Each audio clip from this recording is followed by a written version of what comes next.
Hi guys, finally got the time to make a video. I'm going to be showing you guys what I'm going to be getting ready for this coming weekend, which is duck season. Show you guys the decoys that I got ready to go, what kind of decoys I'm going to be bringing out, and then also I have the boat to show you guys. I haven't showed you guys the boat yet.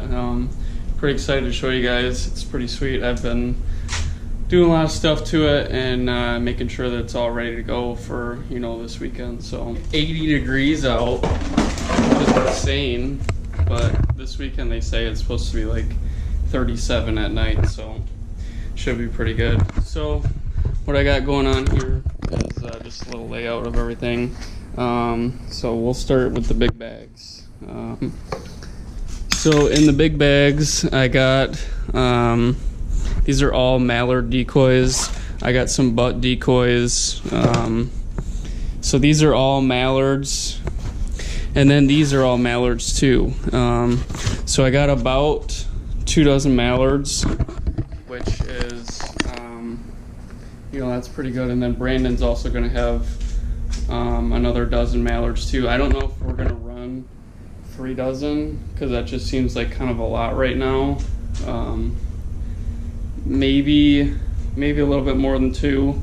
I'm not sure exactly, but so we're gonna have those 2 dozen decoys for sure for the mallards. And then I got 6 green-winged teal. These green-winged teal are awesome to run in your mallard spreads because you can hide these guys up closer to you along with the geese that I'm going to be bringing closer to us too. And then we got 2 Lucky Duck Mojos. This is a puddler, so what it does is it sits on the water and it has these little puddles that spin. It makes like waves in the water. And then this guy sits on this pole and he just sits up there and just flaps his wings. And then I also got 2 black duck decoys. So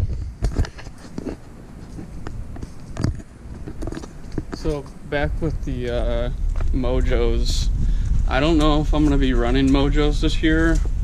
I mean, Mojos are always great to have, and sometimes you actually need them. But it seems to be that everyone's using them, you know, so I feel like if you eliminate them, it looks more realistic to the ducks. So I think that might be key for this year. So I'm gonna try it out. I might use them this weekend and see if the ducks like it. And if they don't, then you gotta pull them and see if they react better that way. So here is the boat. It is a 17-foot bass tracker that actually I made into a duck hunting boat slash fishing boat. So you got a nice trolling motor up front, which is great for, you know, picking up decoys and, you know, fishing in a tournament or whatever.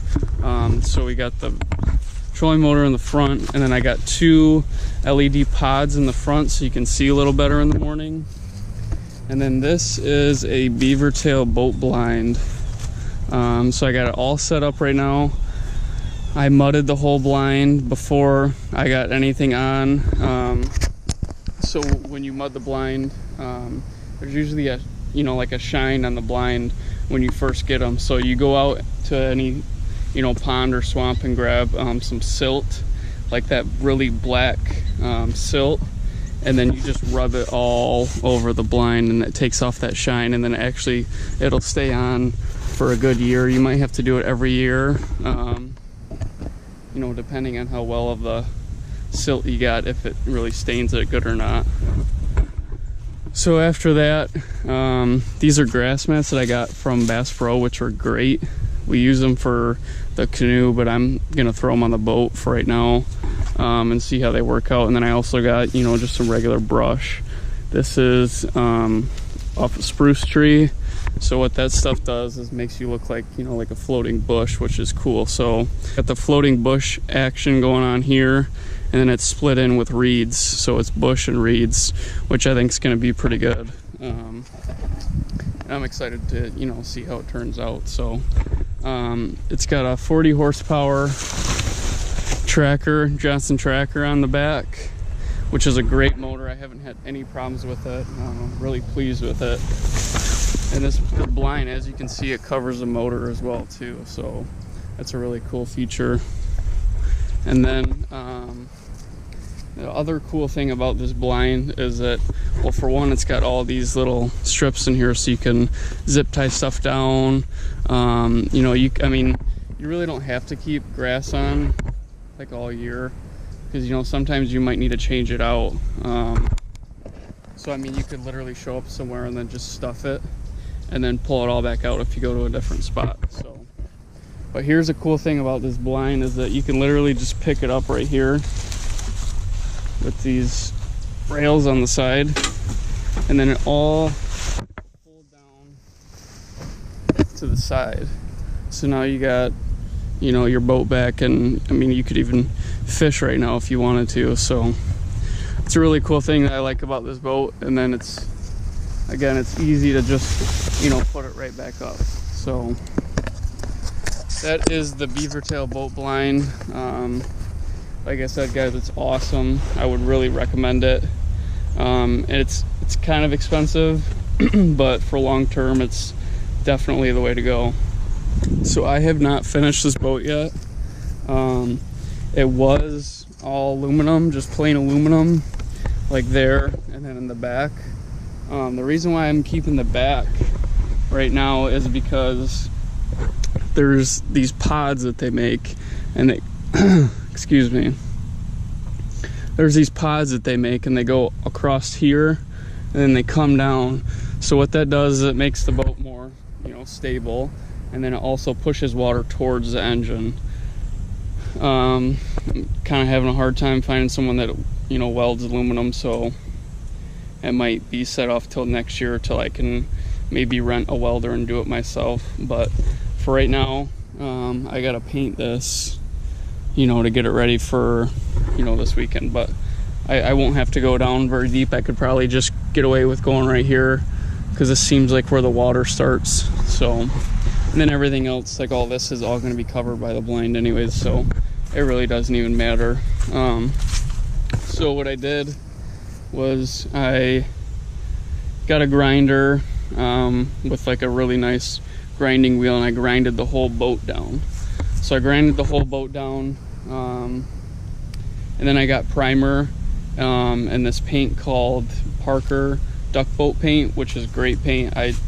This stuff is awesome. As you can see, I mean, it turned out pretty good. The camo that I did isn't the best. I should have some reeds going up, which I might do in the future, but really it doesn't even matter because most of this is even underwater anyways, so it really doesn't make a difference. These lights are super nice, like I was saying. Let's do a little tour of the boat. So right here you got, you know, the foot pedal for the trolling motor. There's a huge storage in here. I was fishing in this when I first got it. I didn't really fish that often, but I just switched everything over to duck hunting. So I got goose decoys in here. This goes all the way up to here, which is really nice. And then this is locked right now, but this is storage from here all the way over to there. So I can put more geese decoys in here. And then this is your rod locker. Go up here, which is cool. I got a speaker underneath the console and a speaker underneath this seat. So both of these seats lift up. And you got storage underneath here too. So I got weights for when we're sitting in the boat and we have our spot for duck hunting. And then I got some life jackets and all the stuff that you really need.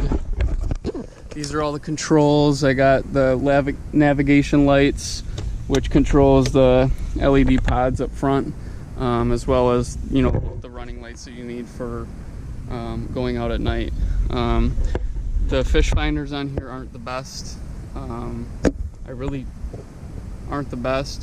don't care how great they are. The only thing I really need is like GPS and navigation, which I can even use my phone if I really wanted to. I'm sure I'll get you you know, like a better fish finder probably next year, so I can have that GPS navigation, which I'll be okay with for, you know, this year.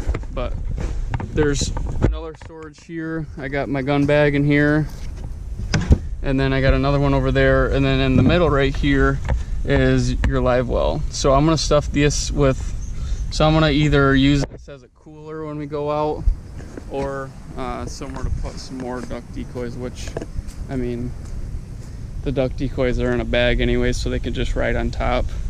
So that really doesn't make too big of a difference. So yeah, I mean, there it is. Hope you guys like the boat. Seems pretty sweet to have 2 new boats this year, having the new Skeeter from Brandon, and then getting the new duck boat. I've been dreaming to have a duck boat for ever since I started hunting, so it's definitely a, you know, really big thing for me. So I hope you guys enjoyed it, and stay tuned for this weekend when we have an awesome duck hunt coming up.